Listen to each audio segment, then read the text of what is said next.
Good morning, everybody. Good afternoon, good evening, wherever you may be in this phantasmical world of ours. For me, it's 6 a.m., bright and early on a Saturday morning, bringing you the smooth ZBrush tools and how-tos. How you guys doing? What's up? Alright. Today, we are continuing to work on this dude. This guy. Oh yeah. As you can see, we haven't really gotten very far. We did a very quick block out on the first episode, but we spent the last two episodes starting on his leg. So this is what we've done in a couple hours, say about 4 hours to get to this point. But yeah, we're starting to kind of block out the overall pieces, and that's where we're going to be. You see, we're got some toes, we got the ankle, we got the hydraulic plates done, the knee joint, and today the first thing we're going to tackle is the pistons on the back. I can't really see it from that one. I'll show this one. These little guys. So we got one main one in the back here that ends up on this housing that we made last round. And then we've got two side ones. This guy and this guy. So we're going to start with that. And then, so we start with the two side ones. We'll do this guy. And then we should be able to do this front piece, the knee piece, and the thigh piece. What's up, Donifer? How you doing, man? Yeah, I feel like it's been for a while. It feels like it's been a while. We're going to get that done did today. Done did. So there's what we got so far. Craig, what's up, buddy? Things are good, man. Things are good. Things are good. Alright, so here's where we are. We got the housing down here. It looks like we do have one in the front too that lives behind this shin plate. So we'll have three small ones and one big one. A biggin. A biggin. Okay, so we're gonna do the small. We'll just do the small right one. Family's good, dude. Family is good. How about you, man? How's life? The lifes. I do gotta apologize. I came down with a little bit of a sniffle over last. Just hit me yesterday, so I apologize if I'm sniffling in your ears, in your inner ears. I'm just going to adjust this guy just a little bit here, so he feels a little more solid. Right here. All right. So what we're gonna do then is we're gonna start with a handy dandy insert tool. So this one we're just gonna go brush insert. We're gonna grab one of these. What's up, Rustlin? No, this is actually going to be a video game model. So I'm going to approach this whole pipeline as it is if I was making it for a video game.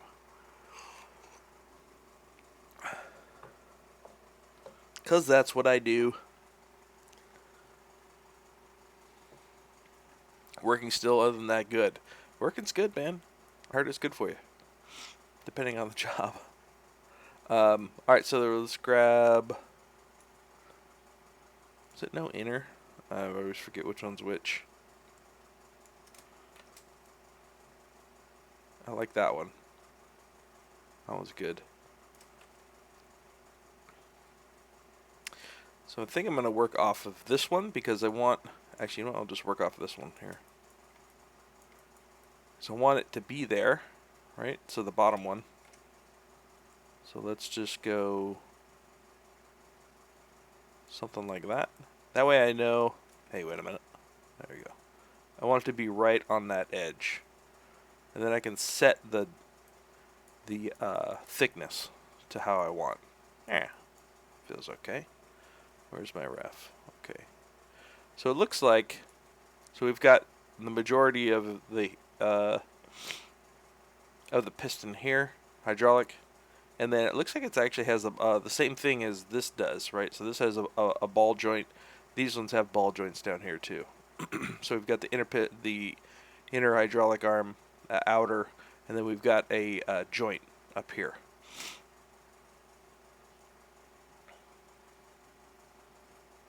Okay. So let's just get the distance. Where's this end? Say probably right around just above this calf part. Just on the inside there. So we'll have it end right about there.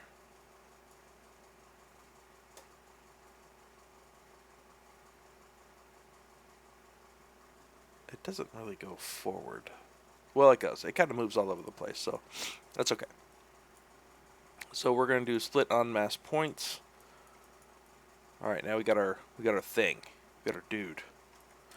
I'm just going to go in and delete.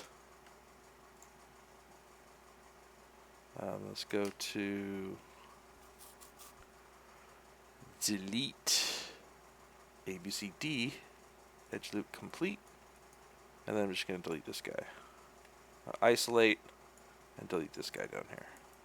That way I have this nice, clean, and awesome dude. I think maybe what I'll do is I'll make this the large one up here. Question is, how big do we want this guy? Yeah, maybe something like that. Alright, and then let's go. How far does this go? It's about half and half, I think. Let's say about there. Okay, and then we'll add a new edge loop. Insert edge loop. And then we'll say what that thickness is going to be. Which looks like there's a little step there first, right? We got this extra little guy here. Alright, so let's do that. So we're going to grab a Q mesh now for my faces. And we'll do poly loop. And then we're just going to grab this dude, bring him out like that. So we'll see a little bit. That's fine. Insert, I still have. And we're looking about the thickness, say, of that. So then I still have poly loop. I'll just bring that down.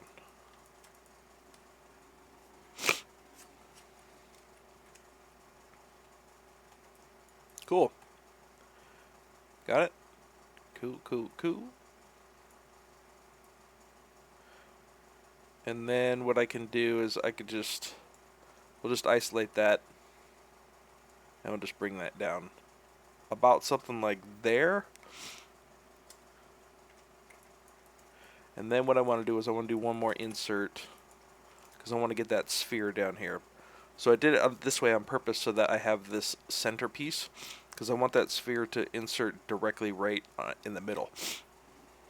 I may need to stop and grab some tissue. We'll see. Since I am live, I probably shouldn't use my t-shirt like my mom taught me.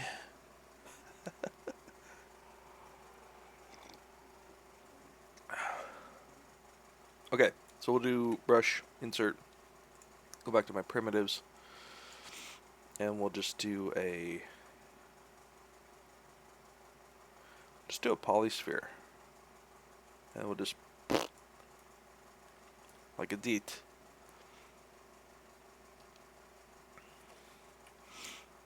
And then we'll just kind of bring that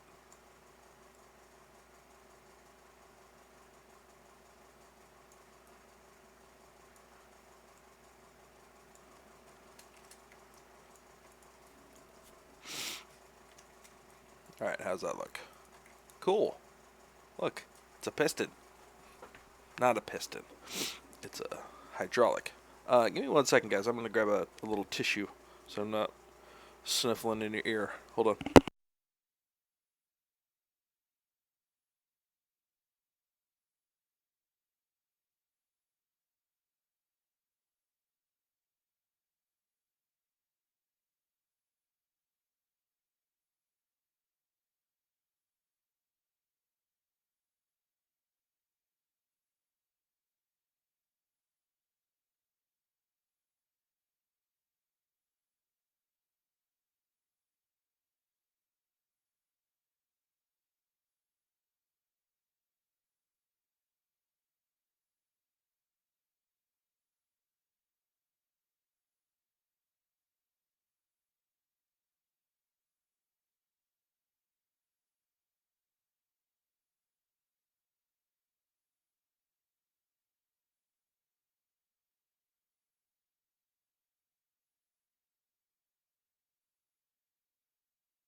Alright.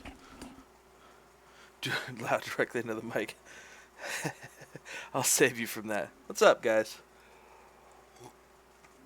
Guys and gals, good morning. Okay. Alright. Alright. So we got this little L joint here that we're gonna do. So it's just got it looks like it's just a cylinder, and then it's got like that like the base, and then these two side posts, one here and one on the other side, and then it looks like it just has that same thing on the inside here, and then a post running through that. That's easy. I'm going to do instead of that polysphere, I'll just do a regular sphere. Why is it off? That's weird. Weird. Okay, there we go. Something like that. Cool. Done. Alright, so then we've got this other... We got another little, like a band here and a band here.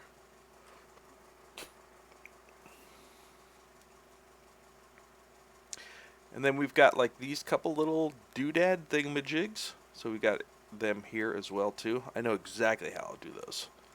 Oh, you just watch. Alright, so we've got... Let's do...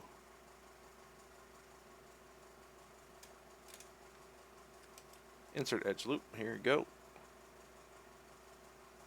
So it's pretty much this whole piece here. And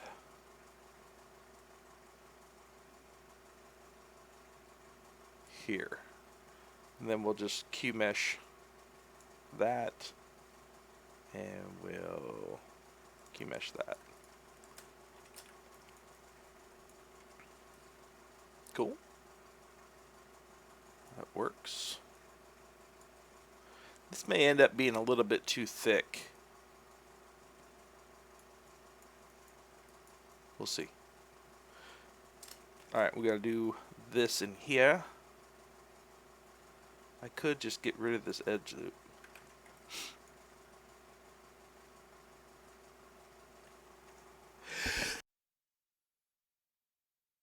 Holy moly. So let's get rid of this guy. We don't need him for right now. And then we'll place him back, let's say, here. Do another little doodad there.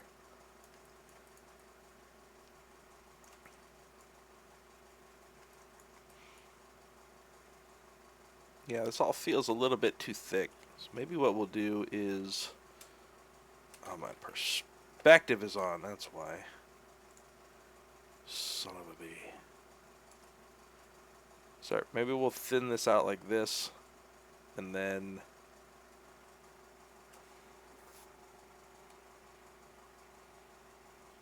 You only care about how to make the model topology a low module process. You mean talking about low poly?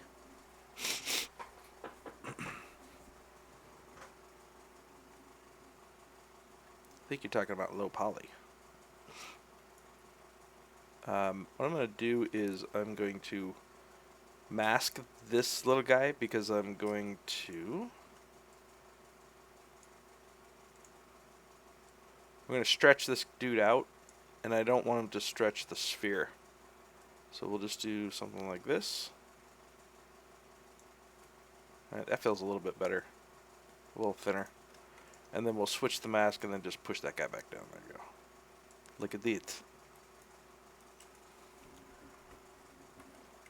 Okay. Good. Alright, and let's do this upper housing thing.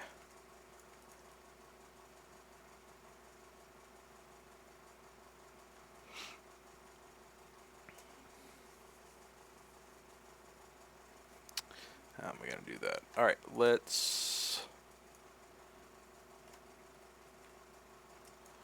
actually rotate this guy over. I think we can... I think we're at a point where we can rotate him now. We'll just go... Whoop.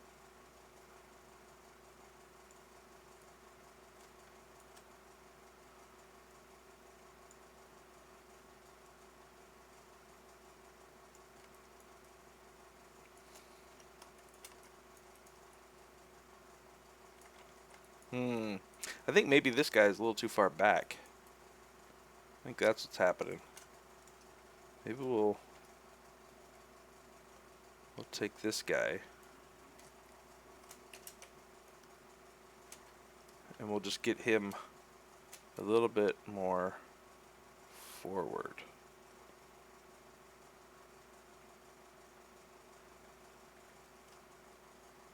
So this piece is a little bit more of kind of an organic shape, so I'm not worried about just pushing and pulling this piece a little here and there.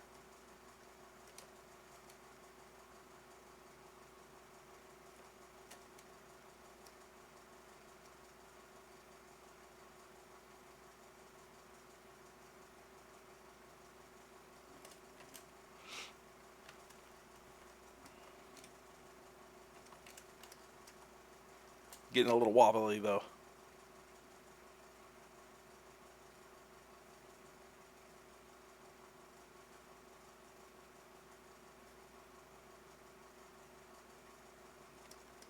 Yeah, something like that.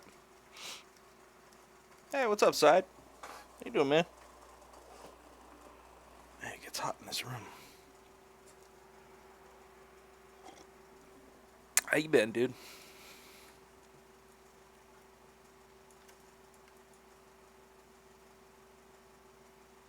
I think maybe this whole thing can come forward a little bit.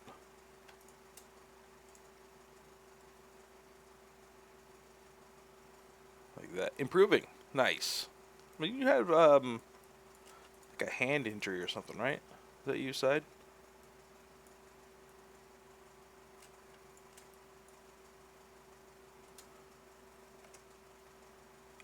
I'm doing fantastic.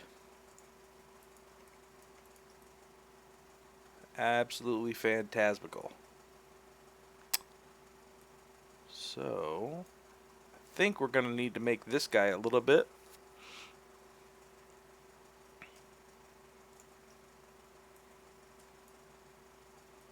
Oh, didn't you say you had some kind of injury or something? I don't know if that was you or maybe that was somebody else. We need to bring this in a little bit because we're starting to run into the side of this, which means that this whole piece needs to come in a touch. So let's undo the rotation. Let's grab this. It was before. Okay. Got it. And then what we'll do is...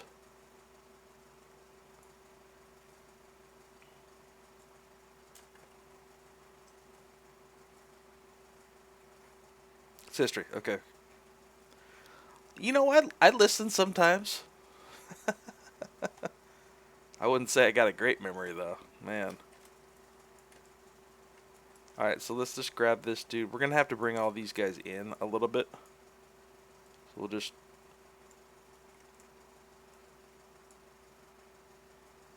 Let's just grab that dude. We'll bring him in a little bit. Something like that. And then we'll grab this dude. We'll bring him back in a little. A bit. And then we'll rotate him in. There we go. That'll work. And I'll just widen these guys out just a little bit. Okay. So let's make our little ball joint thingamajig up here.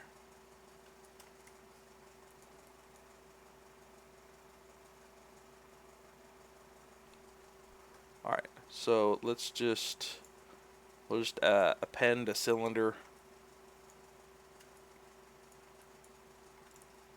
Grab this dude. Nice. So, Lord? Lord? Is that you, Lord? I'm making an Imperial Titan from Warhammer 40,000. Very, very early in the process. We're about 6 hours in so far. But this is the dude. This is the bro we're making. The bro dude man.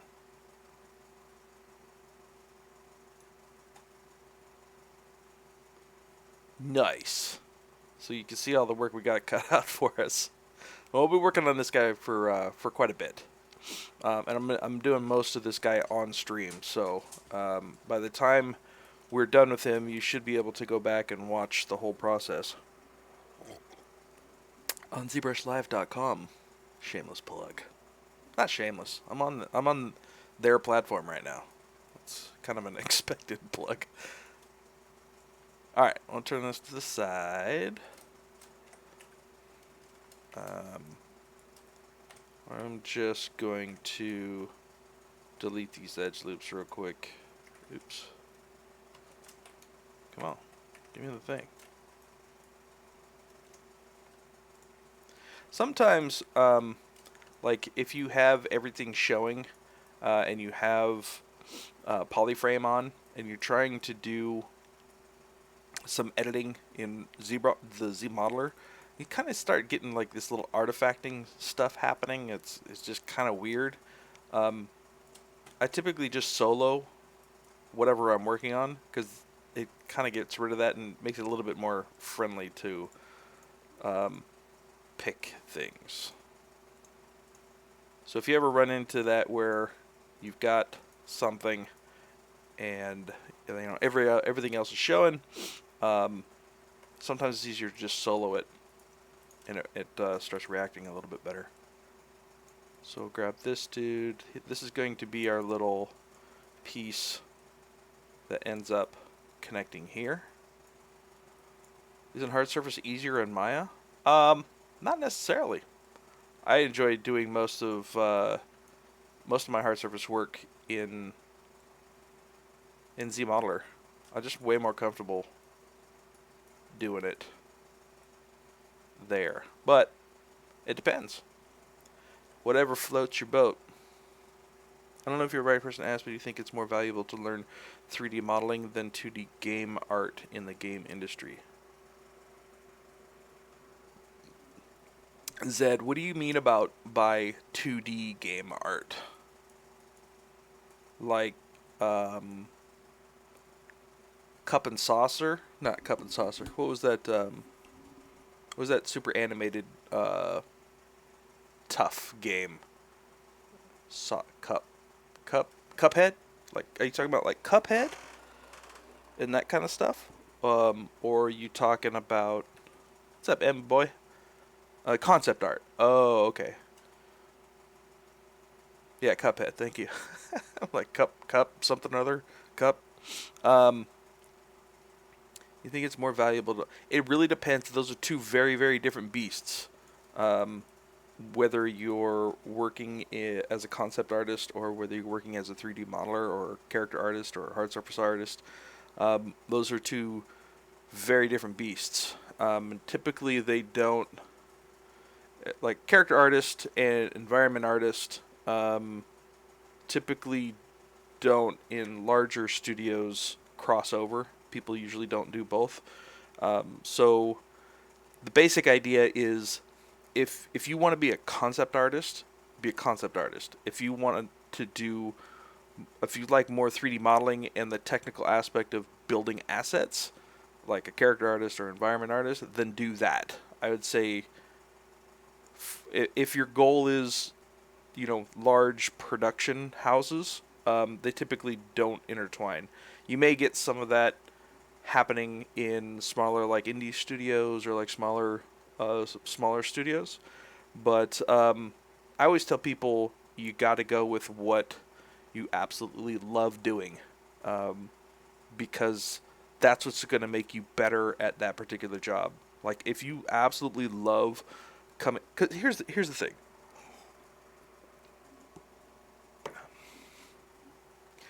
There's a fundamental difference between doing concept art and doing production art.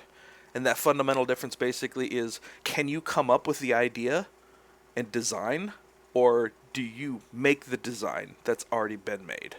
What type of brain are you? Are you the person that likes creating all the all the design and making the decisions of how something looks, or are you somebody who is really good at understanding somebody's design and then making that a reality?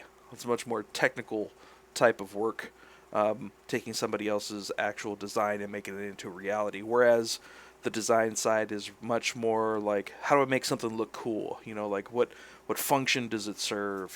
That kind of thing. Those are very, very, very, very different things. And the idea is, it's tough to do both because it's kind of like different sides of the brain. But one you're doing heavy design, the other one you're doing heavy building. And those two are difficult to do at the same time very well. So if you take your time out, let's say you want to be doing 3D modeling, right? And you love the technical aspect of it. Let's say you're working on your portfolio or you're working on your own personal stuff. You take the time away from what you really want to do, which is the technical building of things, and you put it into trying to be good at concept. Basically what you're doing is, you could have took that time and put it into being a better character artist or a better environment artist. You know what I mean? So because a lot of times those two are very separate paths, some people look at that as like, I mean, it's like the same thing between character art and environment art. Early on in your career, I think it's okay to kind of do both, but like as you get better and you get kind of refine what you're doing and where you want to go, it's better to choose because, let's say I want to be a character artist, but I've spent a lot of time doing environment art and props and that kind of stuff. You got to make a decision on, you know, do I spend that some time trying to do decent environment art, or do I take that time that I spend there and be a better character artist, right? So it's all about allocating your time and effort into the place that you feel like that you are most, I hate to say passionate about, but like where your heart lives. You know what I mean? Because that's what's going to make you better at that particular thing. End rant. What if you're a freelancer?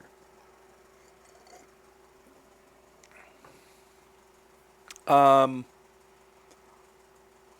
that's tough. If you're a freelancer, sometimes you got to do things that you don't like just to pay the bills. So, like, That one's a little bit tough to answer.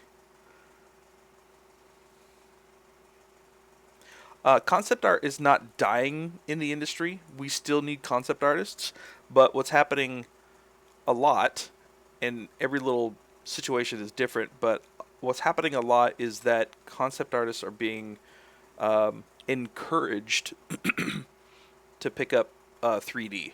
It's just easier for them, technically, right? Like, perspective is free. Like, you can have different spins, that kind of stuff. So concept art is getting into more 3D, and then, but there's is a there's a big difference between like doing 3D concept art and like doing an actual production piece. Way different. Way different.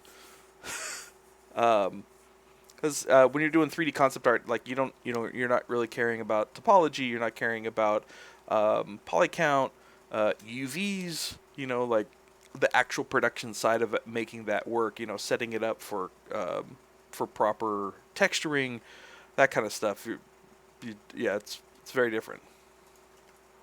Forgot where I was going with that. Oh yeah, concept art is not dying. We'll always need people to come up with ideas.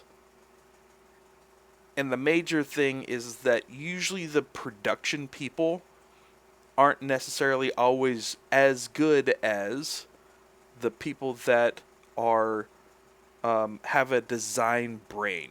You know what I mean? That makes sense? Oh my god, here we go.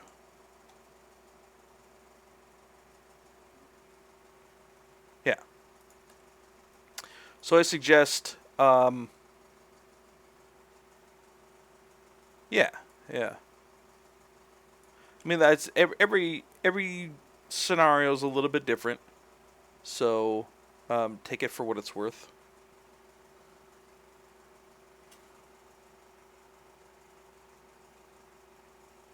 Soul says, I make one character for 2 months in order to show how much I have become better at learning. The question is the following: how is it right at this stage to show your work, and where to post better, and what pieces?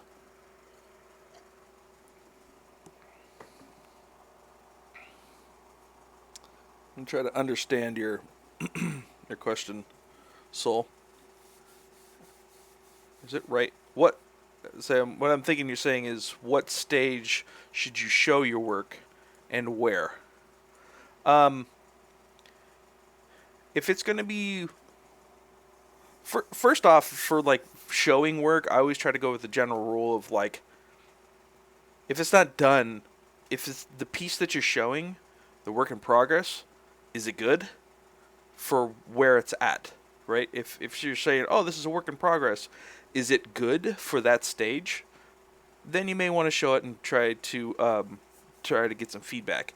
If it's not good, figure out why it's not good, because people always have a knee jerk reaction to like, whatever their first sense of what they see of your work. You know what I mean? So like, you could have just the initial reaction of, oh, yeah, it's definitely a work in progress. Keep working, dude. Or, hey, this is a work in progress. Um, you know, maybe I'm looking at just the ankle. You know, um, I don't know. Getting feedback is a little bit tough these days too. I feel like a lot tougher than it used to be. Depending on if you're on forums or if you're on Facebook groups, that kind of stuff.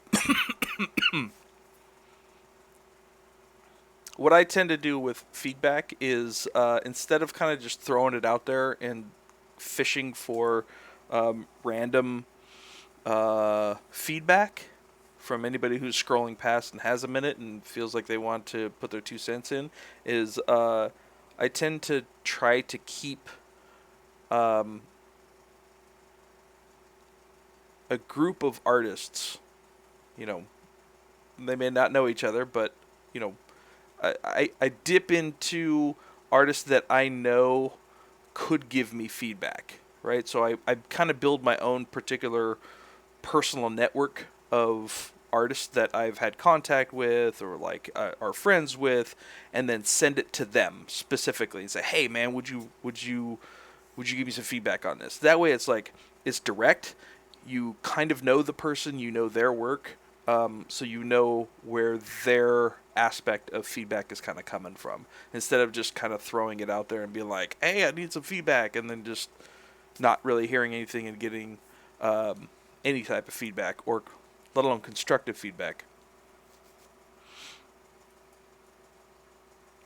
So I would build a small personal team of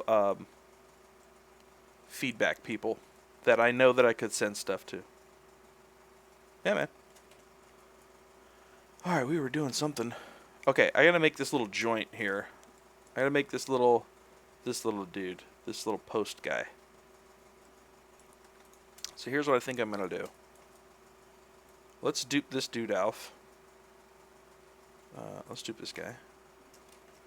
And basically, what I'm gonna do is I'm just gonna build him out here.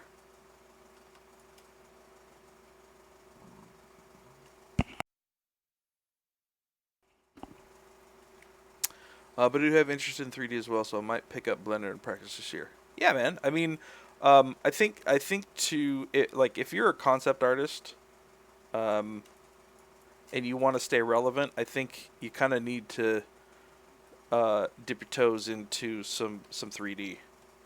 That's kind of where the industry is going at this point. All right, so here's what I'm gonna do. So I need a rounded top, but I need like a square bottom. So here's what I'm gonna do. I've already got a rounded top here.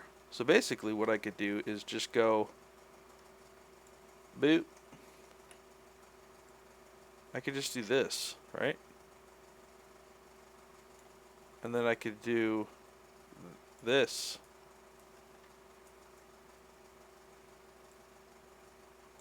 Look at that.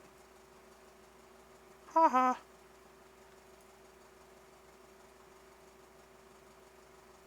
And then I think what I can do, what I know I could do, let's do ZBrush. We'll do keep groups. We'll do same, maybe double. We'll see what that gives us. No, sorry, not keep groups. Detect edges. That's what I want. Okay, no, maybe we'll go.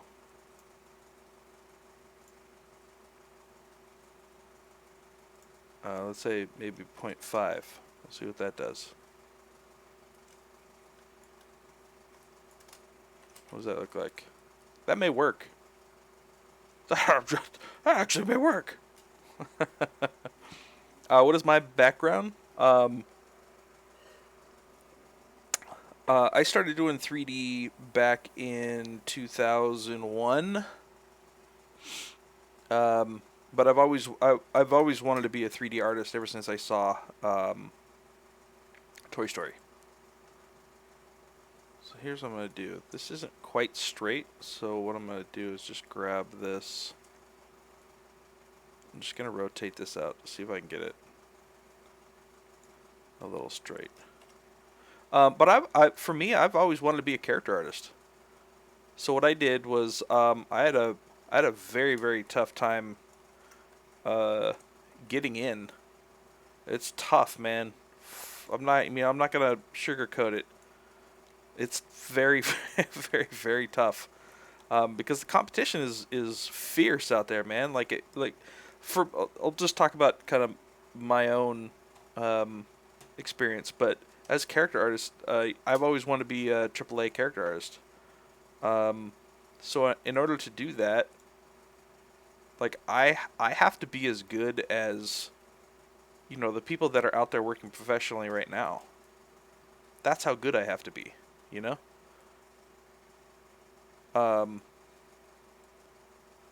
See what I'm doing here is I'm using the clip brush to clean up those edges a little bit. So basically what the clip brush does is it will take everything on the left side of this square and pull it into where that square is.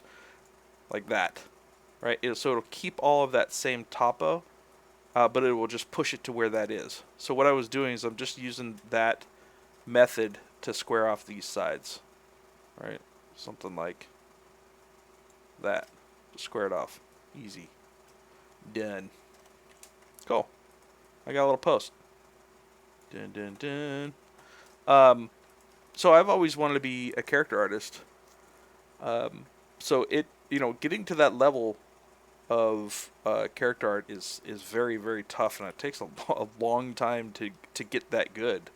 So there were many times when I was very discouraged because I wasn't really getting work.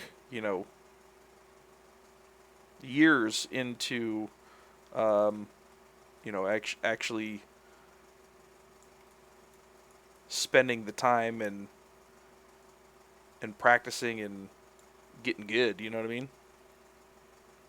So there were definitely times when I was like, well, maybe I should like try environment art. Maybe then I could get into the industry, and then maybe I can from there move over to character art.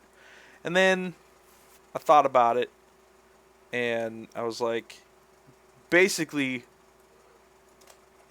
it was like I can either, because I only have a certain amount of time, right? A certain amount of time to practice and do work and get good at something. So I'm like, well, the time it would take me to kind of divert myself and make decent environment art or prop art and be that type of artist as a hireable state, what I should do is take that time to make myself a way better character artist. So I decided, instead of kind of branching out, that I was just gonna double and triple down on character art. Just be like, you know what? Character art is what I want to do. It's what I love, and that's what I'm gonna work on. Because I could spend that time doing something else, or I could spend that time being a better character artist. And that's what I did. I just stuck at it, man. And then if you stick at it for long enough, then one day you find yourself working on Marvel's Avengers as a character artist. Shit's crazy, man. Shit's crazy.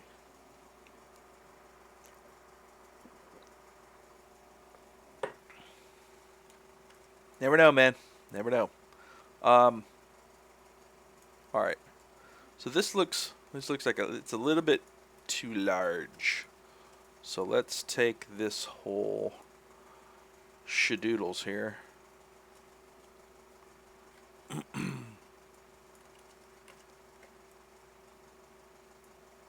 Let's take this dude, and we're going to make that a little bit smaller. Okay, grab this dude, make him just a little bit smaller. What a champ. I have tenacious stick-to-itiveness, is what it is. Alright, we'll just pull this dude over. Cool. Alright, and then what we'll do is yeah, there we go. We're just going to insert our little cross post here. We'll do split unmasked points. Grab that dude. We're going to push him through like this. And then we'll just whoosh. Bam, bam, bam. Look at that. Cool. There's that little joint. Nice. Where's my concept? Where's my reference? Where'd I go? Damn it, where'd I go? There you are. Found you. Alright. I'll work on, I know that these guys are going to change as soon as I position the leg, but I don't know what position I want it in yet, because I don't really like this position very much. Like, it looks cool from the front and like 3/4, but from the side, like the legs is just like your knees are locked. I'm like, meh. I want to get some you know, a better stance in there.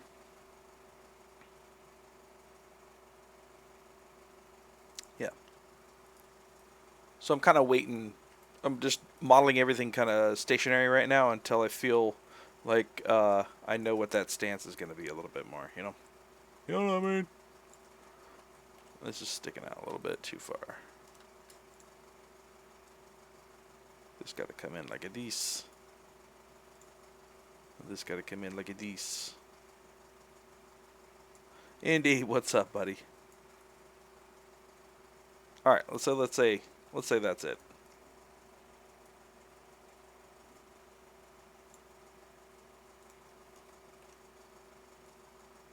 Maybe they're a little too tall. Maybe that feels better. And this guy feels a little bit too big.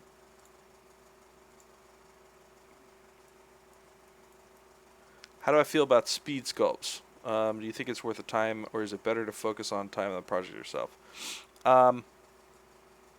Honestly, here's the thing. If its ultimate purpose is something that you need to practice, then cool. Yes. I think that they're good. I think that you have to spend your time wisely. Quantum, what's up, buddy? Yeah, it has been a while. I think you have a limited amount of time and you need to spend it wisely. So if you feel that being able to sculpt something quickly is important to what you are doing or what you want to do, then yeah, speed sculpting is good. If you're a production artist, oh Jesus, 90, thank you. And you know, let's say you're a character artist. Speed sculpt may be good if I just want to make sure to not spend a bunch of time on anatomy sculpts. You know what I mean? To force myself to not take a ton of time. How's this gonna work? Oh, that's why. So it can be good. Just do it for the right reasons. Let's delete that. I only need one of these dudes.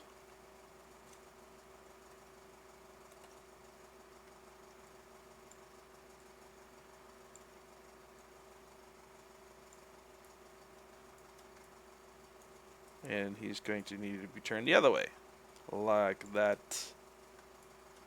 Maybe this dude will be a little bit thicker. The thicker, quicker picker-upper. Cool. There is our joint. I don't know what happened, but this dude got dropped for some reason. That was weird. So, okay, how am I going to make these little dudes? 1, 2, 3. I'm going to tell you how I do it. So, I'm going to use the, what is called in Geo, the dynamic subdivisions.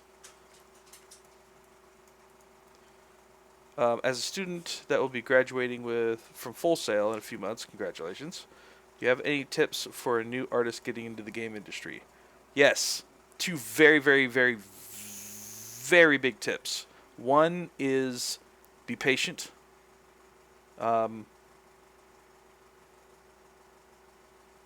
Getting where you want to be takes a lot of time and patience and hard work. And just because you have a degree, that doesn't guarantee you anything in this particular industry. It sounds a little bit harsh, but that's the truth of it. Second is have a dope portfolio. Have a couple of pieces in there that are sick. And if you can't get to the quality bar of where you think that you should be, then make what you're making cool and interesting. So if you have a recruiter, if you have somebody that is looking through your portfolio, you're like, oh, it's an okay military guy. Oh, it's an okay barbarian. Oh, it's an okay orc. Oh, it's an okay this or that. Like, let's say that your technical and artistic abilities aren't as good as a veteran character artist. Well, then you can make up for that in the content that you're making. Make something cool, because that stands out, right? I did this little dude over in the right-hand corner of the screen, the red guy. I did that guy very, very early on in my career, but it was something different, and it was something eye-catching. It was something cool, even though it wasn't that great of a production model. Or even, I look at it now, I'm like, ooh, I would do some way different stuff to it now. The fact is that the content that I made was cool and it was eye-catching. So if you're not the best at the actual art, do something cool. So you can actually people will look at it and go, oh, that's cool. It's different, something different. But it is all about your portfolio. 100% your portfolio. I would say probably the other big one is try to be active in the art community. Be active in the art community. And don't be a dick. That's the other one. Don't be a dick. Everybody remembers. All right. So I have dynamic subdivision hotkeyed. So I can just kind of go like this. So the problem right now is that I have no creasing. So I had creasing, all that stuff would be kosher. Let's get rid of that guy. We don't need that guy. Alright, so what I can do real quick is, because I have polygroups on, I can go into crease and do crease by polygroup, which basically is going to get me the side of all of that. Right, all of those are just creased. Yeah, man, no problem. Now, because those are creased, when I turn that on, it's super clean. Look at that. Super clean. So I turn that on and off. Super clean. Is there a way to display the key that you're pressing? No. There is, but it's like a third-party program, and I don't like keystroke programs like that. But anyways, I have it to Shift D. Shift D. Now you can always see what brush that I'm going to, because I tend to kind of go back and forth between a lot of ones, so you can always see what I'm on currently here. So solo, I have that on V.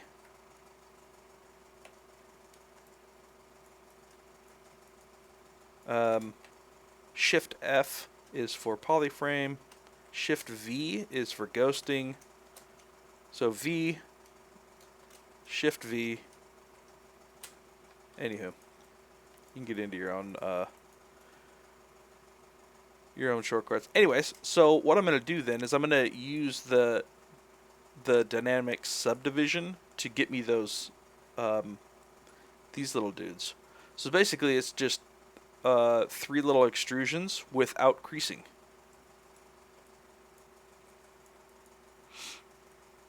Would you recommend using HDRIs for lighting when showcasing a 3D model in addition to point lights? It could definitely help. It can definitely help.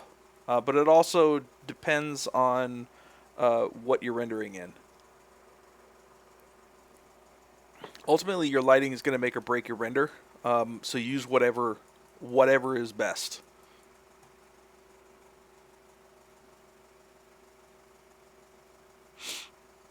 Okay, so let's go back to my model here. Okay, so what I'm going to do is just going to add in a couple of edge loops, but I want to make sure that I take off dynamic subdiv first. Wait, yeah, there we go. There we go. So I'm just going to grab, say, 1, and then this will be the space between. This will be 2, space between, and 3. What's up, Adam? How you doing, man? And then what I'm going to do is I'm just going to mark a couple of these guys. So maybe we'll want this to go to like there.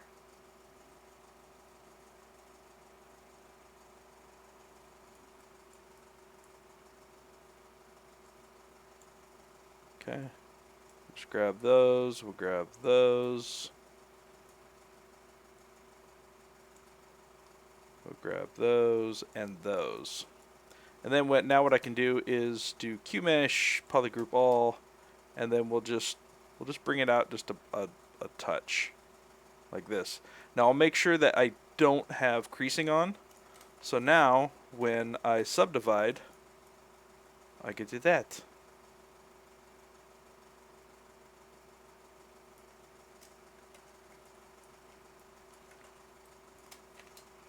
So what I do want to do is, because I'm not using subdivisions, I want to have an extra loop down here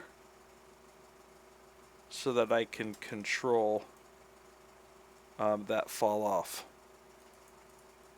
a little bit better.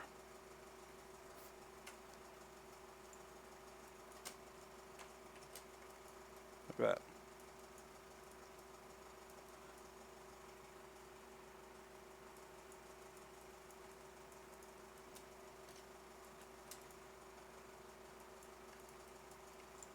There we go. Cool. There's the joint. Only took an hour to do.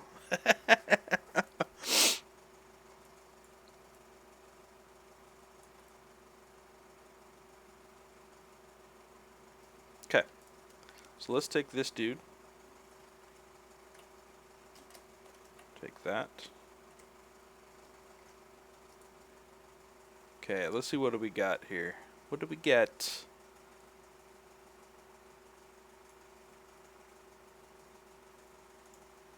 Did I think I modeled this in the foot. So let's grab this dude. We'll pull him out of there. We'll also grab this guy. No. This dude is the one I want. Would it be easier to do this inside of Maya 3ds Max and then... it's up to you. Some people like doing hard surface here. Some people like doing hard surface there. It's completely up to you.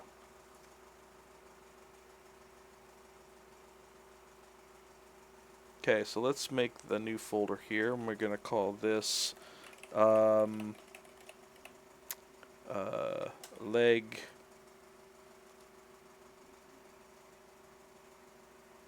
What is this called? Piston? No. What's the other word for it? We'll just call it leg cylinder. Alright, so now what I'm going to do is I'm just going to go here and do transpose set. No, I'm not going to do that because there's nothing else in there. Let's grab this dude because he's actually not in there. There, now he is. Hey, yo! So transpose set. And then we're just going to rotate this dude like this.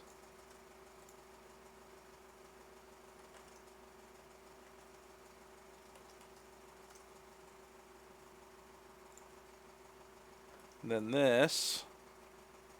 So we can do a couple things. So they has this transpose all selected subtools, which is awesome.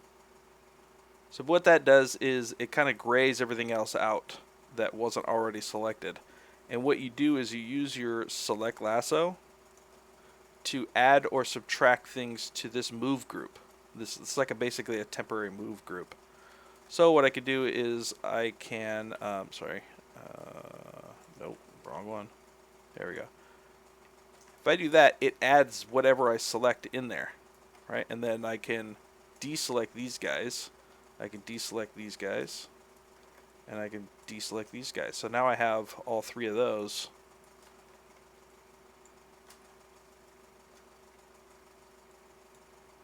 I want all of those. And then we'll deselect that guy. There we go. So now I can move all three of those at the same time. What?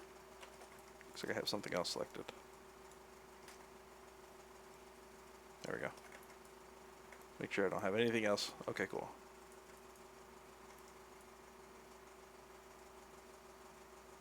So now I can kind of just move this dude into place.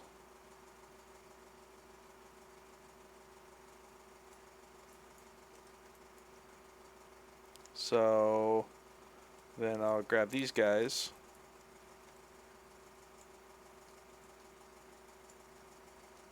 Now let's just turn that off, and then we'll go back to this one. So basically, what transpose set does to your folder is it basically just sets what that transpose group up to just everything that's within your folder. So if I do transpose set, it automatically just chooses whatever's in my folder.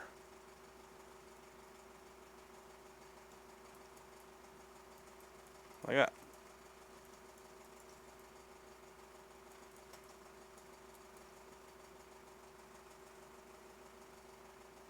Alright, and then to turn that off, you just uncheck this dude.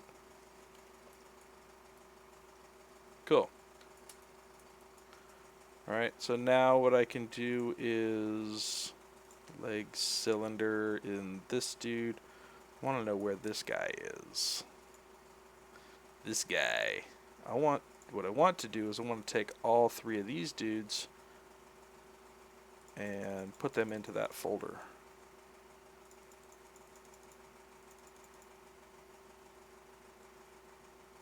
Into this folder. Yes.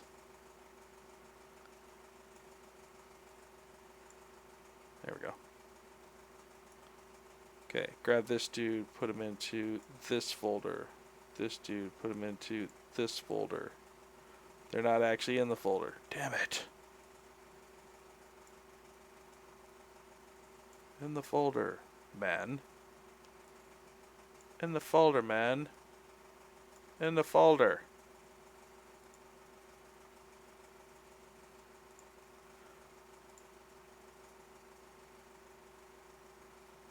This one should be in foots. In the foots. Okay, cool. Wait, where's this guy? This one should be in leg cylinder. Why aren't you in there?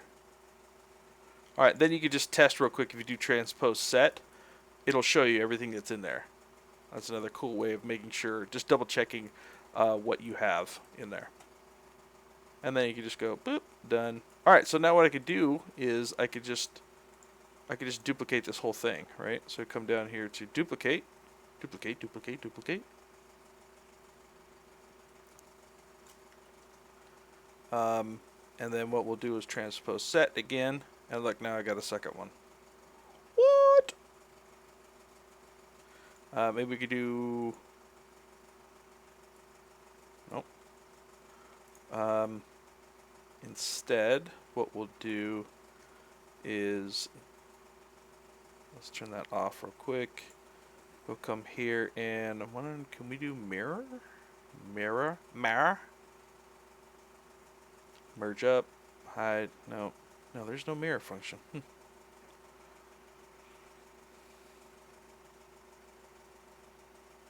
Okay, well, whatever. We'll just do it by hand then. Transpose set.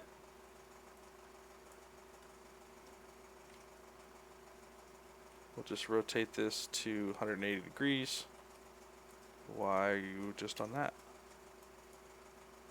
We'll rotate this around to 180. And then we'll just take this guy and move him over here. Boop. Done. Turn that guy off. Like, hey, we got it.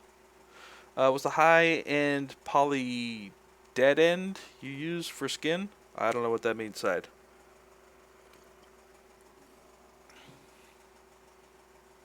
But I'm stuck. Got some art block. Any tips? Hey, Sean. Here's my tip about art block. It's a very, very, very simple equation, and it's an equation that I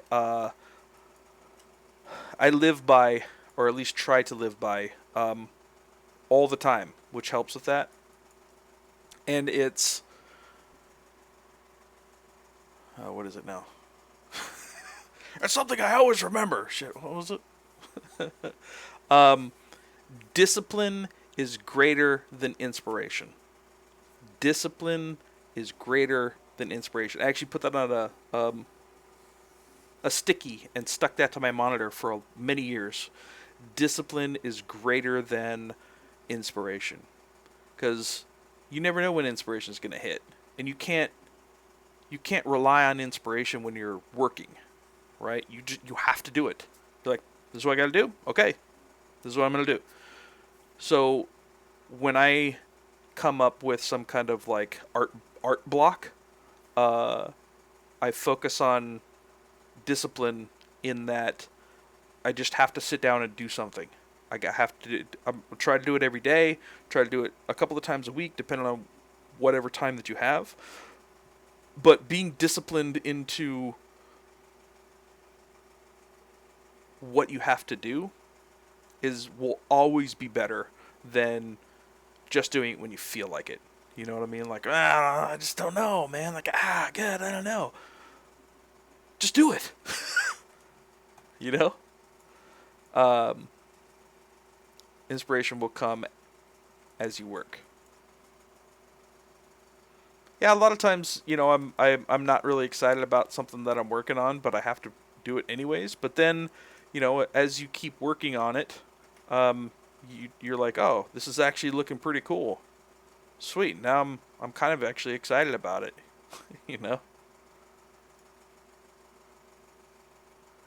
See, I made this guy a little bit smaller. Maybe we need to bring these guys down just a touch. A scooch. And then these guys, we'll just center this real quick. Yeah, man, I really encourage people to try to live by that, because it's more realistic. Like a lot of times people are like, oh, art, you're inspired, and you're like, oh, I feel blah blah blah, and like it's part of me, like it gives me these emotions. That's not what what working as an artist every single day is. You just have to you just have to learn to kind of get over that. You know what I mean? Discipline is greater than inspiration. You need to learn to model geometrics in Z rather than going back to Max. Yeah, man. That's why, one of the reasons why I'm doing this whole dude in ZBrush is to show you guys. Hey, look, man. Look what you can do. Look what you can do, man. All right, let's do this guy real quick. We'll do this dude. This dude next. So we already got the bottom done, kind of. So we'll start there. We'll just grab this dude and then bring him over, but we'll have to like kind of make this big housing. No problem, man. No problem. Okay, we'll grab leg cylinder, and then let's duplicate this guy. Duplicate. And then we'll transpose set. Kind of bring him over. Let's do this. We'll rotate around to 90 degrees. Bring him here. Okay. Bring him out here. Let me rotate him back a little bit. Cool. We got the basics. Got the basics. And I got...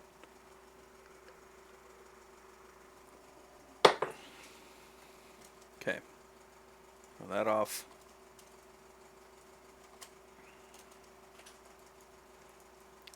Starting to come together. It's pretty dope.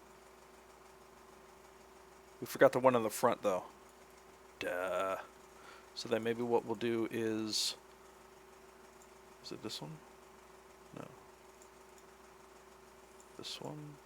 This one. We'll grab this dude. We will duplicate this guy.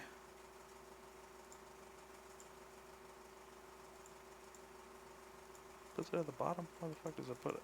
Come on now.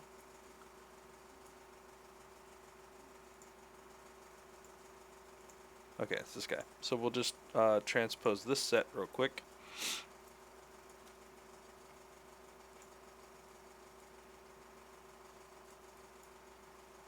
Rotate this dude 180. Now bring that guy to there. And he could just live back here. It's fine. It's fine. Nothing to see here. Cool. Turn these two dudes back on. Oh yeah. All right, so let's do this guy real quick.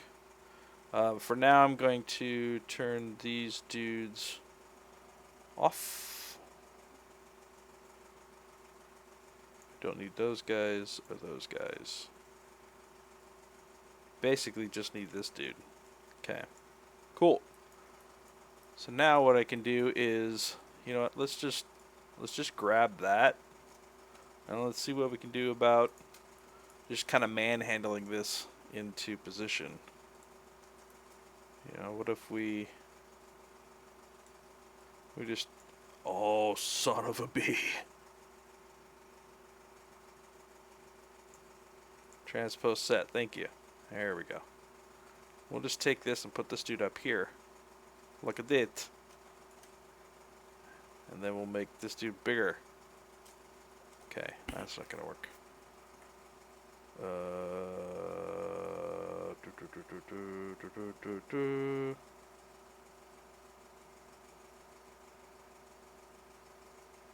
Yeah, we'll just do it like this. So basically what I'm going to do is, this is going to be the same. So this thickness and stuff, it would be the same as these guys. We're just going to add this, whatever this little doohickey back here is. This little dude. So, and this piece will just run underneath this for right now, and then it'll just create this little dude. This big housing dude. That'll be easy.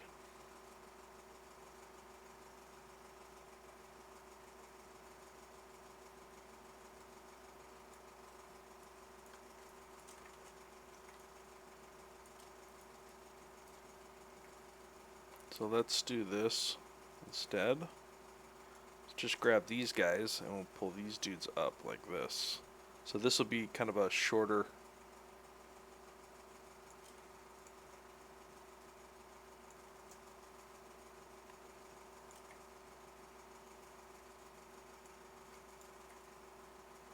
Just gonna grab these guys. So this ended up being like just little short stubs. Turn that off. Let's see what that looks like. Okay, so that's the bottom. And then what I will do is, let's turn that off. I want to get rid of these little guys. So there's QMesh is awesome because you can just go. Let's tag these guys real quick.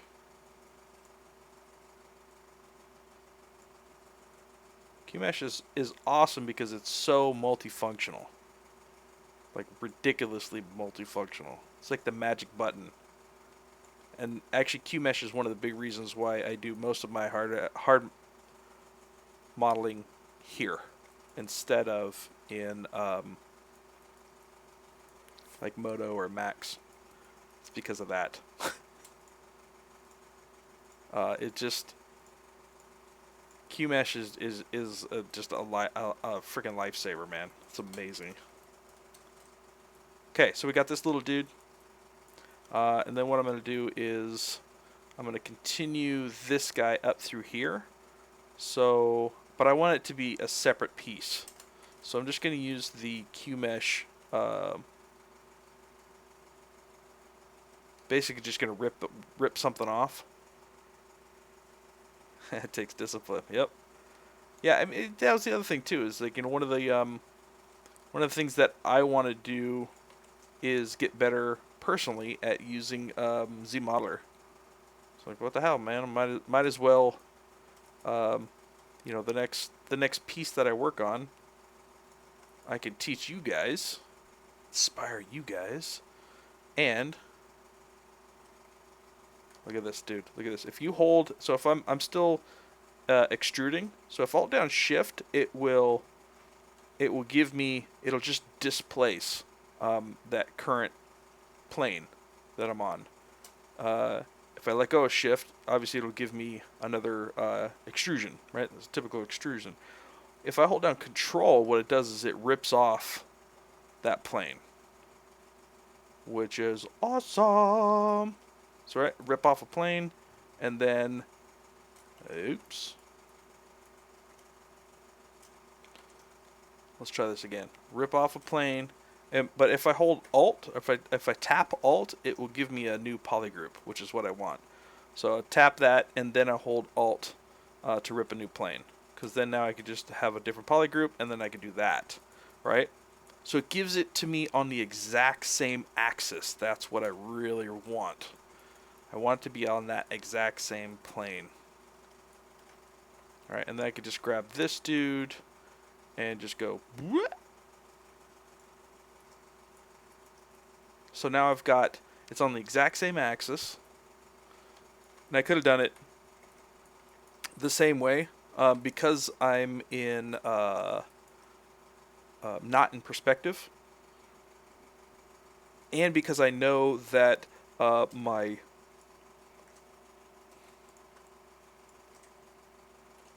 gizmo is orientated exactly through that axis because of how I created it.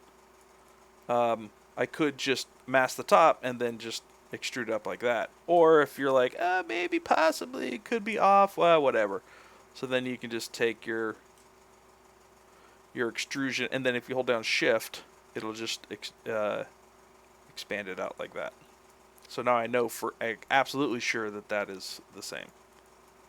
Okay, so now what? You're like, yeah, that's cool and all, but it's not this. So what I'm going to do is I'm going to use that curvature that I already had and just extrude out like the top half. Right? So I'm going to tag. So I'm going to tag probably whatever the flat plane is,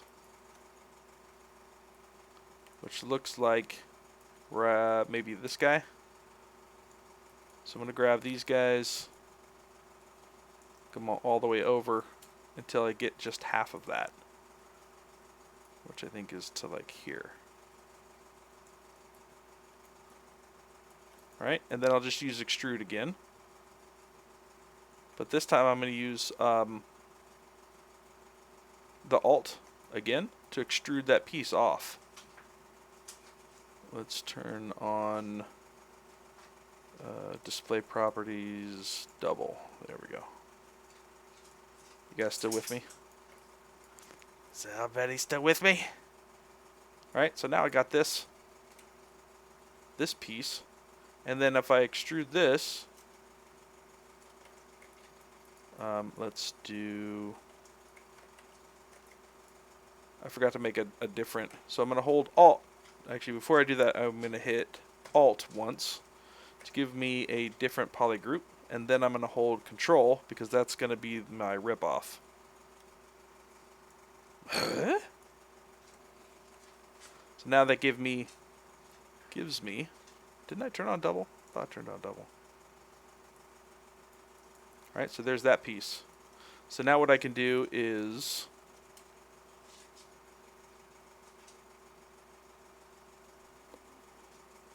let's actually split that one. So we'll do split hidden.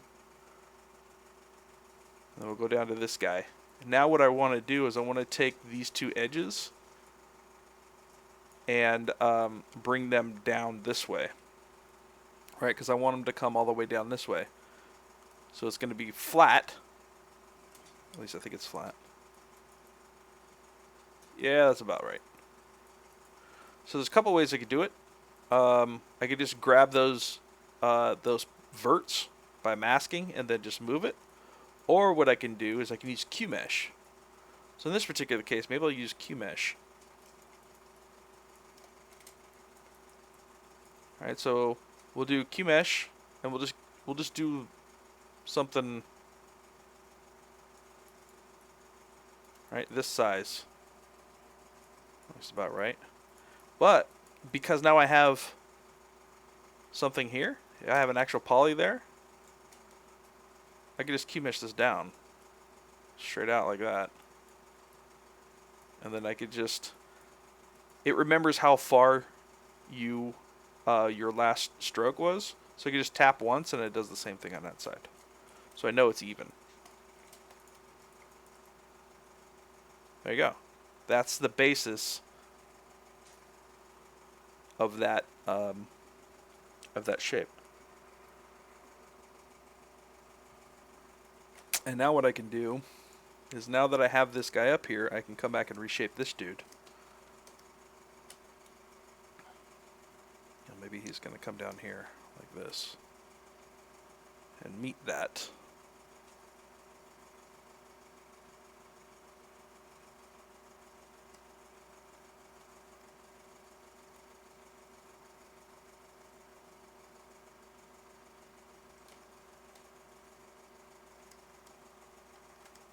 Look at that. Okay, cool. All right. So now I got to make... All right, so now you can see, so I've got this guy, which is this guy. Right, now you can see exactly how I can make this piece. Right? The question is, how do you do this? I don't know, man. I don't know.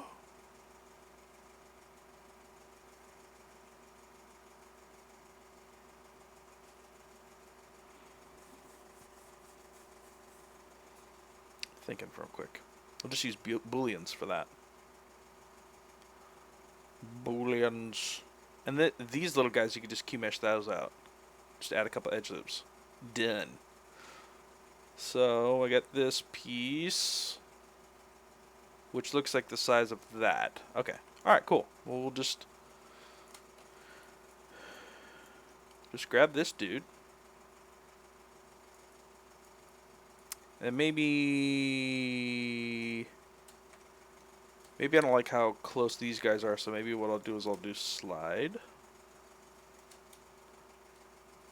Grab the edge, do slide, do edge loop complete, and then I can just slide this guy down. Like that. And then I'll just match it on this side. Slide. Oh yeah. Okay. So now what I want to do is I want to insert. So I want to make this edge, this other little cover piece. Where did it go? There it is. So it's about maybe somewhere around there.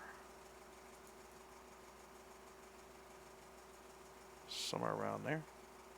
So then what I'll do is I'll just you know what I can do now. Let's just tag these. Let's tag them real quick. Easy. And then I'll do Q-mesh polygroup all. Now I can make it the same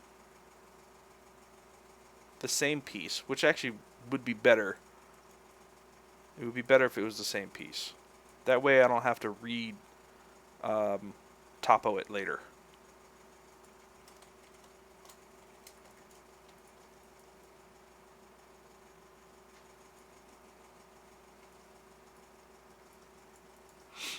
Okay. Cool. So now I want to make these little divot dudes. That's pretty easy. All we gotta do is come in, add one more edge loop in here. Say like that. And then maybe I'll grab those dudes. And let's see, 1, 2, 3, 4, and then 1, 2, 3, 4. Like that, and then we'll just key mesh those up. Just like that. What? Dunzo. Dunzo.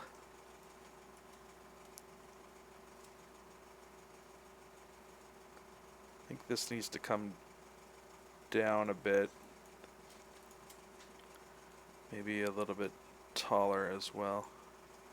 I'm hoping that I didn't lose chat. I haven't seen chat anything in a bit, so if you're still here, say what's up, just to make sure I didn't lose you. So let's make sure. Okay, so here. Okay, good. Got it. All right, cool. Wada! Wada! I think all of this needs to come down a little bit. What's up, Core? Thanks, buddy. I mean, he's coming together. You can see kind of where we're going with it.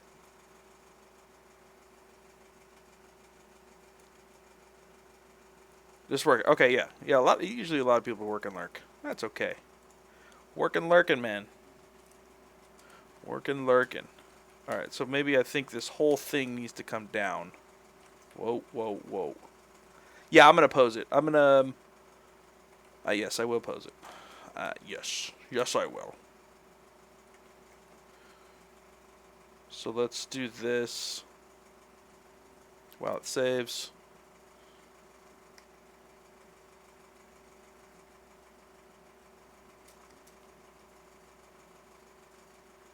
I think this whole thing needs to come down a bit. Okay.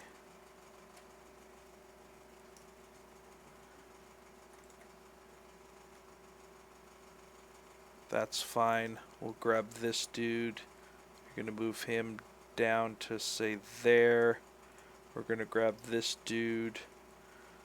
We're going to do that, and then we're just going to move this down.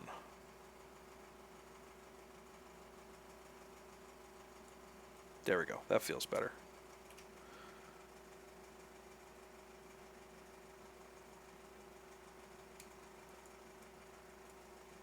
Are you going to do 2 part of your anatomy lesson? That was fun. I watched it again. Oh, are you talking about the YouTube anatomy thing I did like years ago?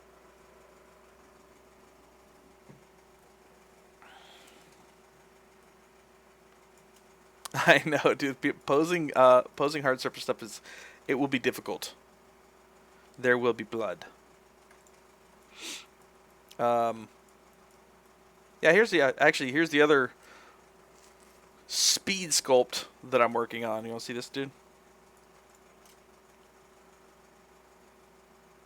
This dude is inspired by Ashley's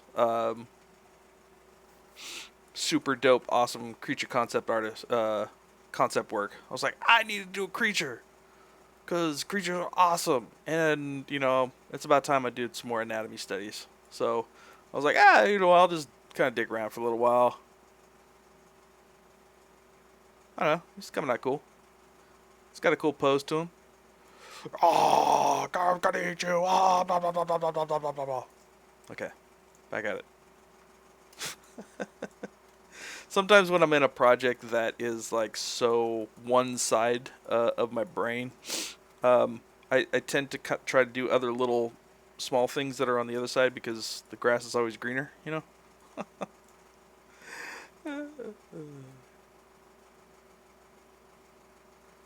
Okay, cool. We got that. So we got that. We got that. This guy is... He's got something up here, which is fine. I think this is too thick. So I think what we're going to do is... Yeah, a hard surface in ZBrush is fun, man. It's fun. I think it's really fun for me because you don't have to worry about topology very much. I mean, I'll have to do some interesting stuff later when it comes down to creating the actual game asset. But I think I'm gonna do is just grab these guys and just maybe I can make that a little bit thinner. Feels because it felt a little too thick. And then what I can do on this dude is I'll just insert an edge loop here.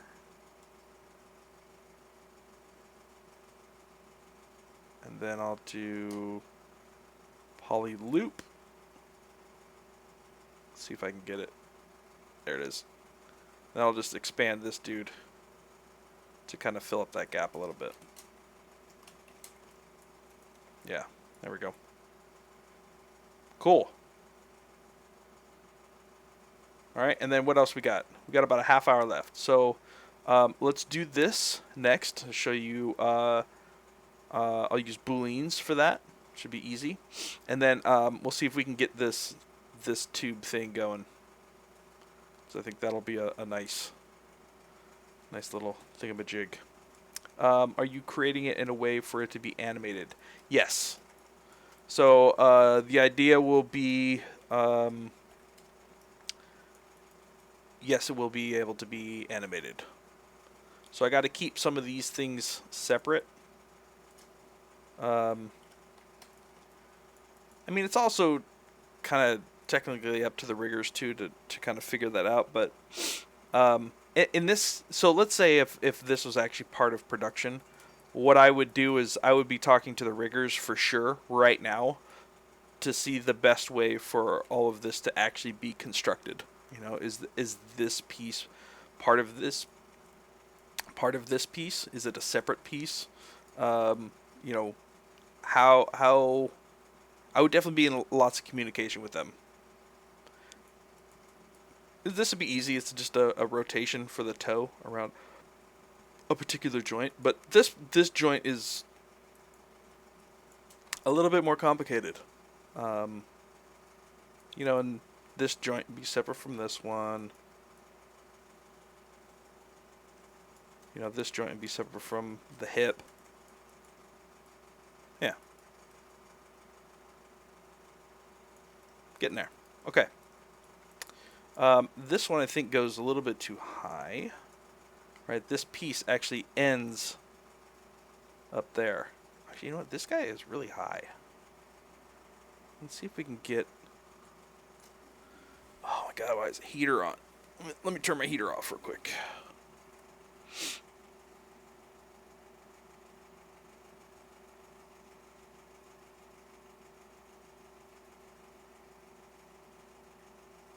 Dying in here, man.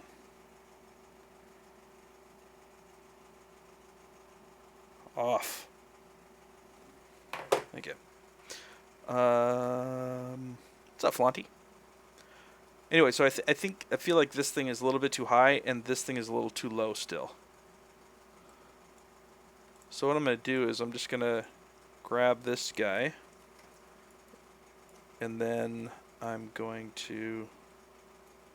I don't need all that geo, so I'm just going to delete these guys. Don't need that. And then I'm just going to... Let's just... Whoop! Oh god, I love it. Love it. Whoop. I think it maybe one more. Whoop. Yeah. And then this dude will just keep... Whoa, buddy. Easy there. We'll keep adjusting this guy until where he needs to get to.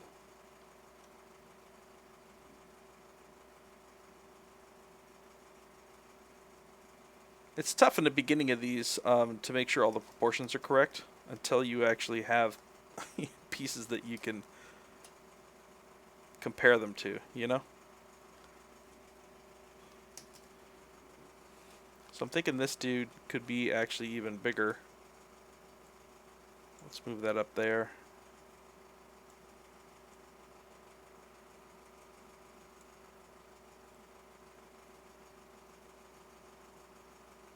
Something like that. And then, okay, so there's only one edge loop on here. I could just grab this real quick and then just go brop. You know what? I may want to bring that whole thing down. So just grab all of those and just bring that down. Something like that. How does that look?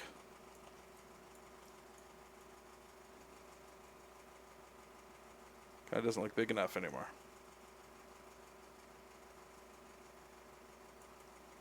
I think what needs to happen is this guy has got to come all, and this guy need to come all the way down. So I'm going to do this guy.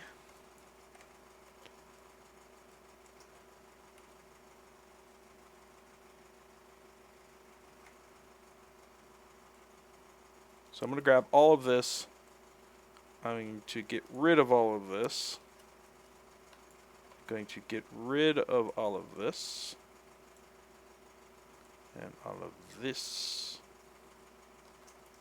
I still think I got this little dude here. There we go. And that little dude. So we'll get rid of all of that. And then can I isolate that guy? Yes, I can. Grab that guy. Cool. I think this whole thing needs to come down. Oh. Let's get rid of all of that. Let's get rid of that guy. Alright, cool. I think this whole thing's got to come down.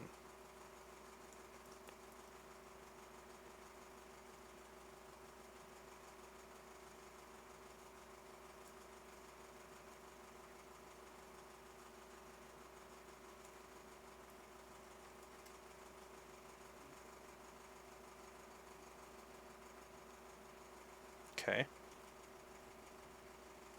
That feels a little bit better. Let's grab this guy. And maybe we can just stretch him out just a touch. For those selecting, so like anytime you have the move tool on the move widget, you can click this dude. And then I'm just using my select lasso. Just this one. So green will add it to the selection set, and then red will subtract it from the selection set. So you're just using your select lasso. So basically, it's saying these are the things I have selected out of all the subtools. So that's what this little guy does: is transpose all selected subtools. Then you can just turn it off, and then that will just do just the one subtool that you have selected over here. It's magic. Magic. Okay, so then this guy I'm going to take and just move down a little bit. That's fine. This one no, is no longer masked. So then just mask the bottom, and then we'll bring that down a little bit. Okay. That feels a little better. Let's turn on... Oh, perspective is on. Shit. Oh well. That's good. I think that's okay. I think that's good. I think maybe this dude needs to be a little bit bigger.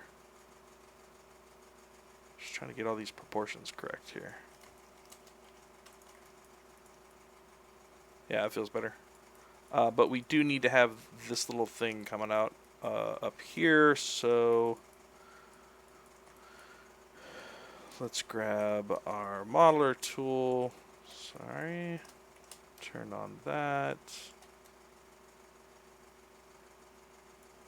And then we're just going to grab these dudes. So you guys liking the hard surface modeling so far? And then we'll do... Let's pull this guy in like that.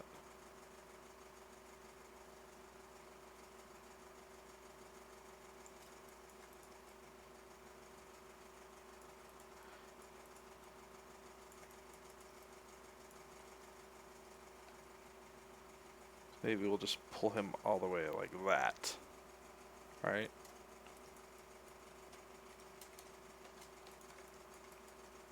And then what we'll do is we'll have this dude. We'll have him come all the way up. Let's turn perspective off just to make sure that we're doing things correctly. Yeah, I never give it a shot doing this ZBrush. Now I'm thinking about it. Yeah, it's fun, man. It's freaking super awesome.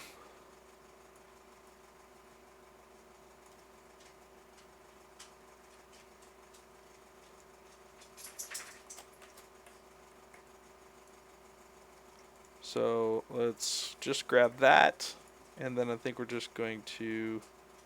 Nah, let's not do that. Let's isolate this real quick, and then we'll just do it by geo. So we're going to get rid of that guy. Let's turn this dude back on because I want to know where the edge of this is, and then we'll do Q-mesh or poly, but I'm going to use flat island this time because it should just give me this flat island. You learned several things in the stream. That's awesome, Ian. Yay. Alright, so I'm just going to pull this dude out here. Okay. Maybe we'll add an edge loop here. And then we'll do poly loop for Q-mesh. Grab it this way. Hey, hey, hey, hey, hey, hey, hey, hey, hey. Not poly group, poly loop. Yeah, maybe we'll just do something like that. And then I can get rid of... I don't need this edge loop, so get rid of that. Why is it creasing on all those? That's really weird. I don't like that. I don't like it at all. Let me get rid of that creasing real quick. So we're going to do edge. So I'm just going to go through and... Oops. Take a really annoying second to get rid of all these creases because it's just bugging me.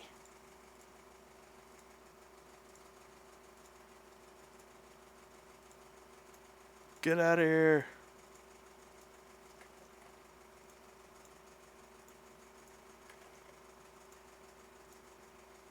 Okay.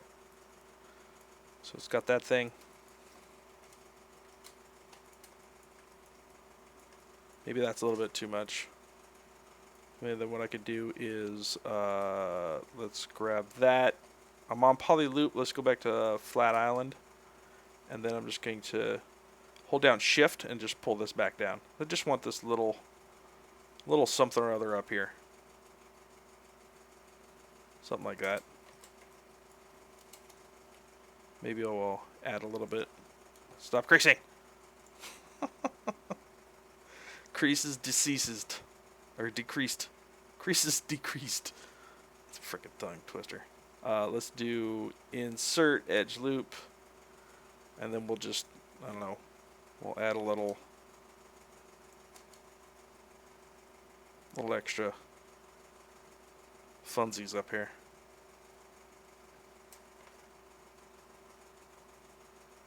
Insert edge loop. And then we'll do one more poly loop here. Give it to me.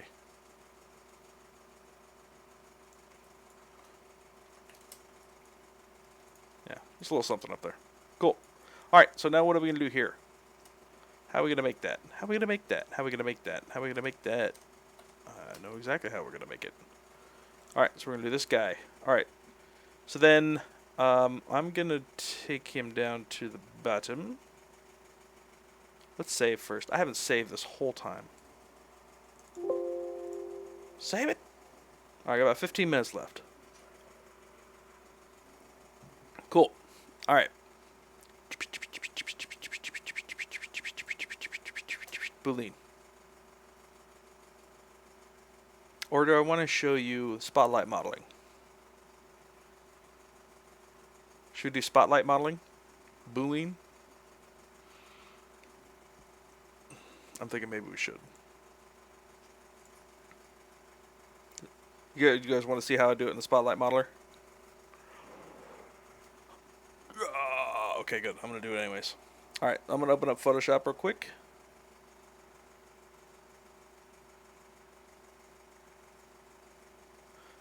And this is typically how I do. Let's do new. We'll do 512 by 512. Hey, 512. We'll do the black and create. Okay, cool. So just do something like this, and then I'll go into my shapes, and then I'll do this.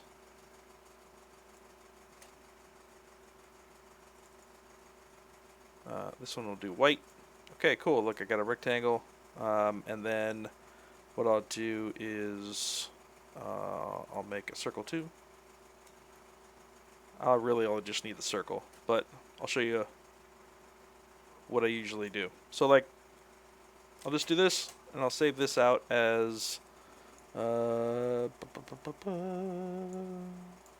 Titan shapes. Oh look, I already have them. I literally already did this. Okay, never mind. Alright, so then let's say I made those, and then I'll go import. So basically I just save those two out. One is a circle, one is a square.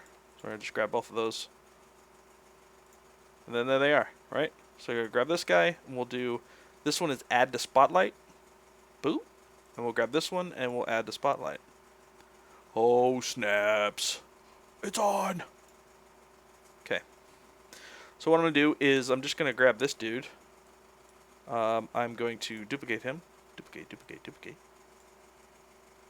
We're going to make this dude smaller. I'm going to move all those guys out of there. Okay, I'm going to grab this guy. And then we're going to put him on image center.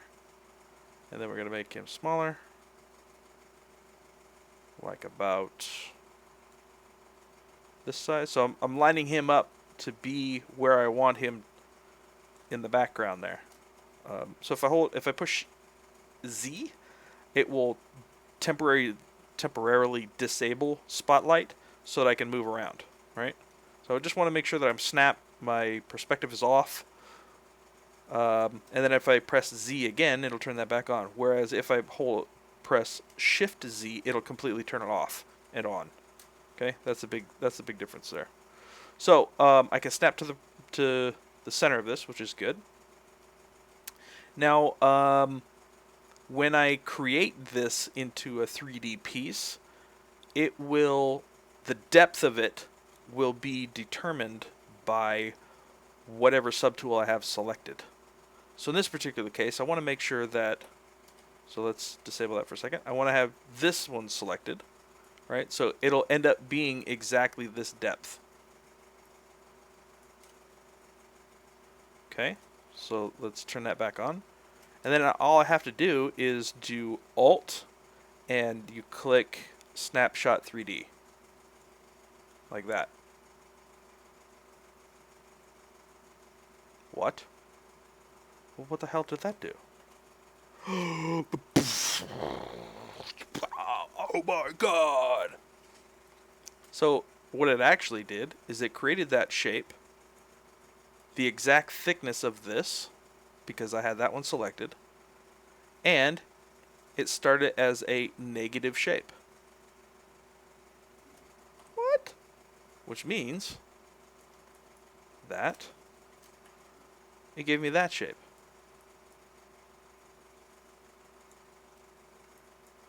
What? So just like any other boolean, I can change that shape however I want to. It's like maybe I didn't actually like it there. Maybe I like it here. What? And there we go. Alright, so now what I can do is either I can go back into Spotlight,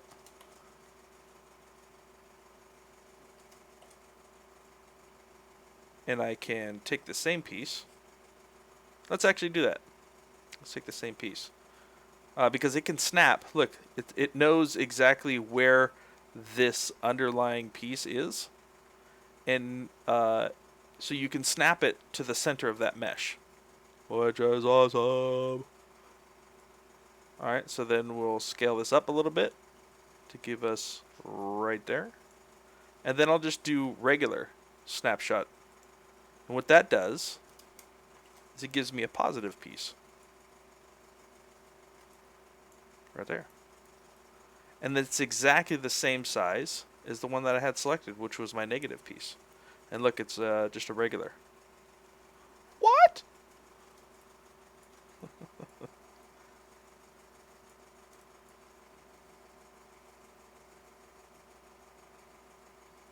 But let's say it's too big. Alt is negative and no keyboard touch is positive. Yes, Alt, negative, regular, positive. Correct. So let's say this is the wrong size. You know, I'm looking at this and I'm like, oh crap, it's too big. This thing has to live inside of this piece. Well, crap, I'm going to do that. Easy peasy. We use our trusty move tool, but we're going to use move a set. So now I could say, well, I don't want that guy. Oops. I don't want those guys. What I do want is I want these guys. So let's say I'm going to grab all of these guys, which should give me this one. Maybe I'll just turn this to regular for now. Yeah, let's do that. We'll turn this one to regular for now because I want to grab both of those.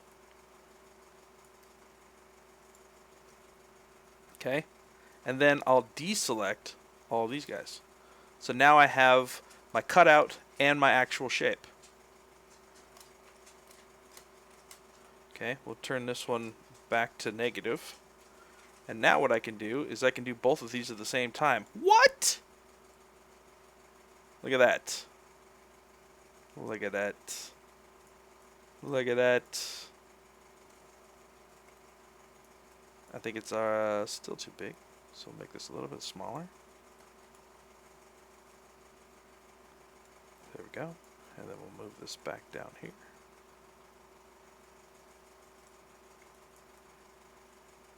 Maybe something like that. Alright, so now I got my cutout. I actually think that this one's, there's not enough space in between the cutout and this one. So now I can use my regular move tool without that selection set, and then just go a little too much.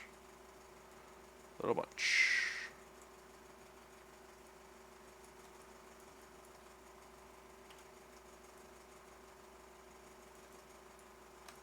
So I don't like this. What I want to do is, so let's go back to my selection set. Should still have the same things. And I'll just pull this up just a little bit.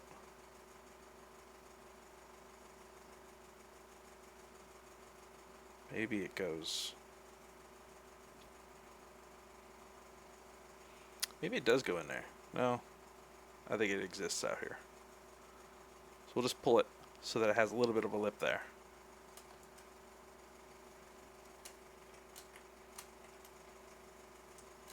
Okay, turn off selection set, and there we go. And now what I can do is, so I'll grab this dude, not that guy. I want, oh wait, So that's one of the downfalls right now of using Spotlight is it tends to give you quite a thick resolution. So what I can do instead is I can just replace this with a low poly model, which is probably what I'll end up doing. So let's go brush insert. We're going to grab this guy. We're going to grab my nose cylinder. And then we're just going to place that there. We'll do split unmasked. We'll turn that one off. We go to here. And then we'll just place this one. Because I want the low poly version of it. Okay. We'll say something like that.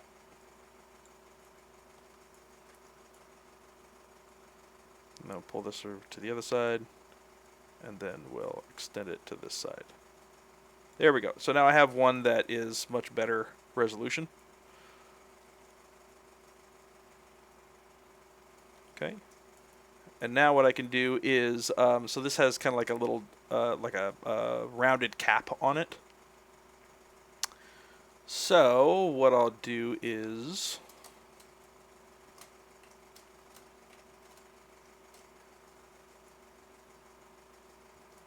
let's just do this. Okay, cool.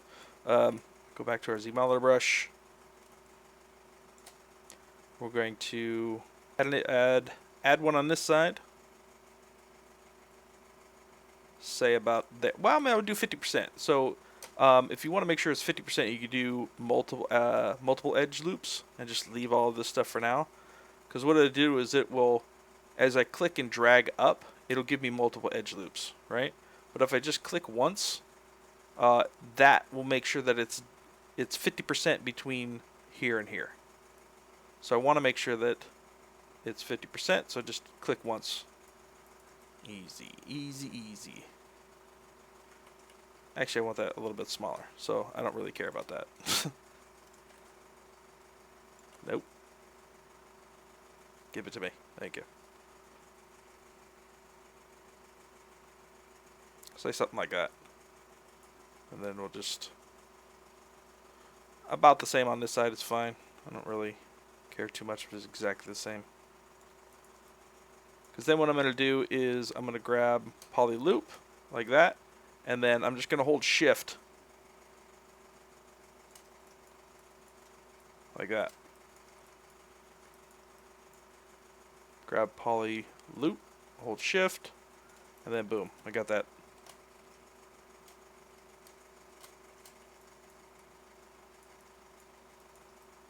Done. Cool. So we got a couple minutes left. I'm going to see if I can try to get this guy real quick. Just give you an idea. I'll just do it kind of gross-like to give you guys an idea of what and how. What? How? Alright, so I'm just going to do... Brush, insert. Hey, it's 8 o'clock. Brush, insert. I'm going to grab this guy, and then I'm just going to do... Oh, hello. Brush, insert. It'll help if I actually picked it. And grab this guy. I'm just going to make one of these guys. Right here.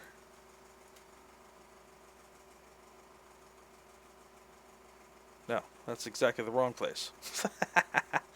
Alright, we'll do one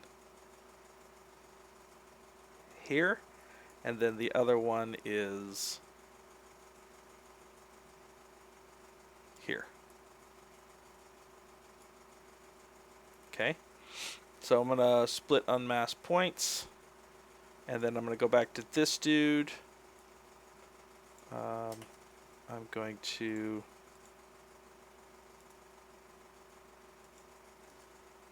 split hidden. So now I have these two, this guy and this guy, and I want to make sure that they're on the same subtool. So I'm just going to merge down. Okay, I'm going to see if this is going to work. Just hold fast. I don't know if it's going to work. Hopefully it will. Let's just put those in a little bit right there. Now, bridge should work. So if I go bridge, I want to do 2 polys. No. Connected polys? I think it's 2 polys. Bridge 2 polys. Click first poly. Click second poly. Okay. What if I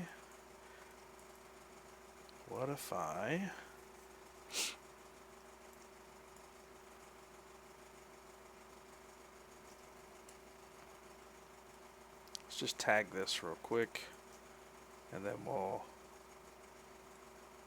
tag this real quick. Okay. So is it bridge or is it QMesh? I think it's bridge. I want to say it's bridge. Connected polys?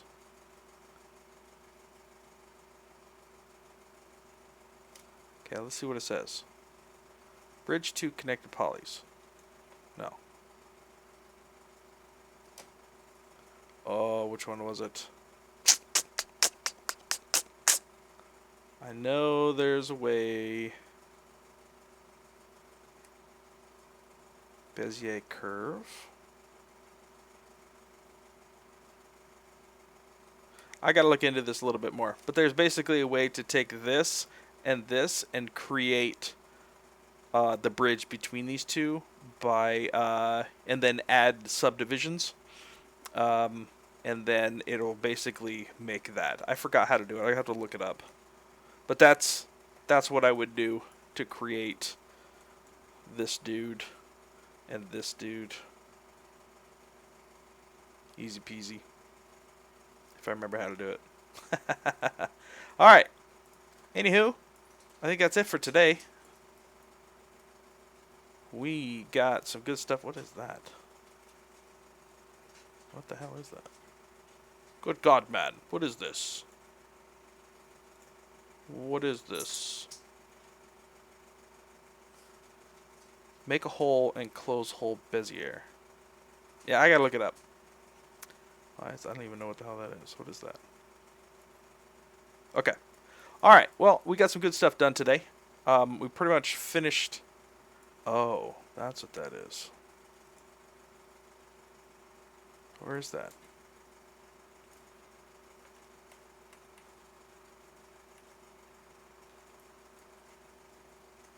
There we go.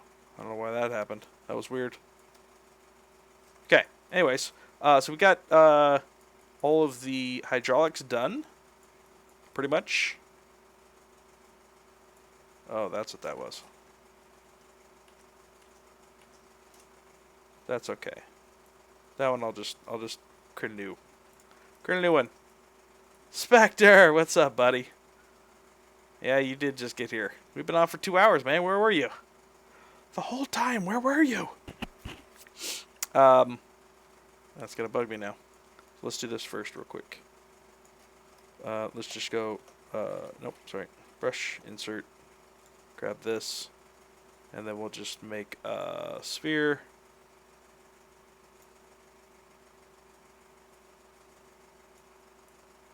We'll just make a new sphere. How about that? How about them apples? This one is sleeping. Bro. You know better than that. Come on. I was joking, dude. I'm glad you actually got to stop by for a second or two at least.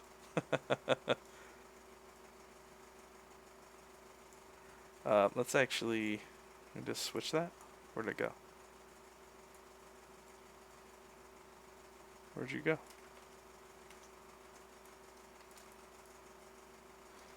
You gonna turn that off? Should be able to just switch that. Nope. Nope, you're not gonna want to. Okay. Oh, that's why. Is that way? Nope. Let's just do it again real quick. Ashen, what's up, dude? Let's just grab this dude. Actually, you know what? I do want this one, because that's actually a better resolution and more game friendly. So that's what I want. Let's just make this a little bit bigger.